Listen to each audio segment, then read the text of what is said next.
Hello gainers, I'm Ralphie and welcome to my channel called Fitter Philosophy, and the topic of my stoic philosophical based discussion today is the practical ways that I intend to cut down my gas bill.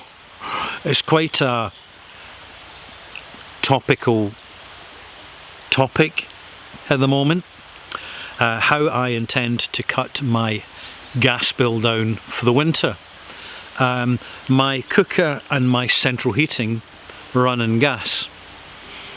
My oven is electric, and a few years ago I installed two wood burning stoves in the downstairs room of my house, and with a modest amount of wood, seasoned wood from fallen trees around where I live, I can just keep the airflow through the wood burners fairly low, and it gives out an ambient heat. I call it a very healthy heat because, unlike my central heating, I don't seem to get a cold as soon as I put the wood burners on. And of course this is biomass fuel, so I'm sourcing the wood locally, and sure, there is carbon emissions from it, I'm aware of that, but I moderate them, I control them, and that is a huge improvement on people who are flying regularly in planes, particularly private jets, and who are very extravagant in energy use anyway. And I'm looking to discipline myself as much as possible. Now, I suppose I could afford, because of my circumstances, to pay extra for gas, but I see this as a personal challenge, and you should too. This winter I will be wearing several layers of clothing indoors. It won't be particularly cold, but I'm not going to get to the stage where I feel chilly. So to a certain extent, I'm going to be wearing outdoor clothes indoors. I will be using the gas very sparingly. So for example, in heating of, if I'm cooking anything, I'll put my pots on the wood burning stove, because it extends out into the room being a metal box. So I can partially cook vegetables and greens and stews and slow cook stuff on the wood burning stove. This means that I don't have to use the cooker as much. Also, I've bought a small pot.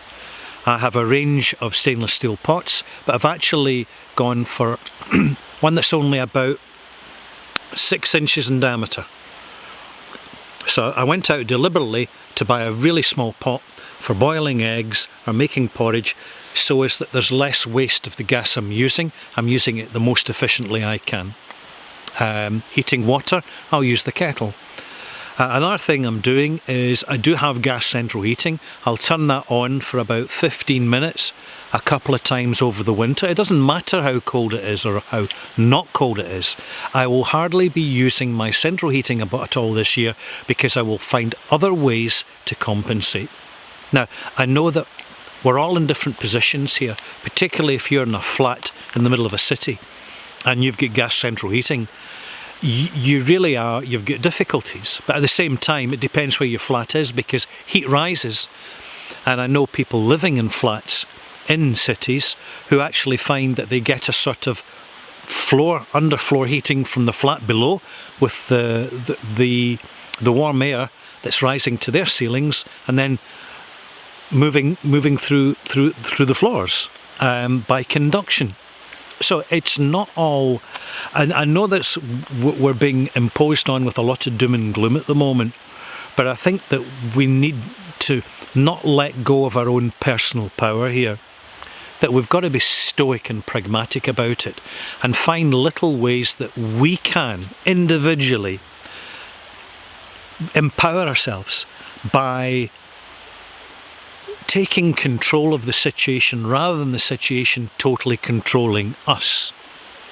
Now, if I do have to burn some gas for heating or for cooking, I'll do it. And already I've got a piggy bank, well it's a jam jar actually, and I'm putting money aside for that already before the winter arrives. These are the little things. It's not the big things in life that make the difference and empower us. It's little things happening all the time. So I want you to have a think about it. What can you do to get back control of a situation that's been, particularly as we get gaslighted, excuse the pun, by all the media, because that's their job. Their job is spread the fear, because humans are disempowered by fear. But we're empowered. Never forget, we're empowered by the opposite of fear, by a lack of fear. Very empowering, makes us so much stronger. And it's these little challenges that we don't plan, we don't organise it, but it just happens.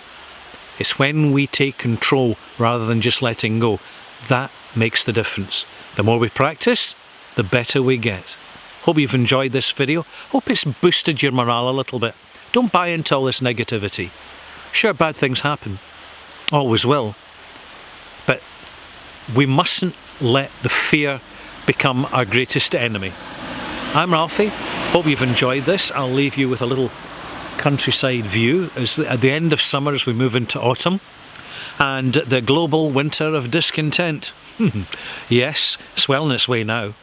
Bye-bye.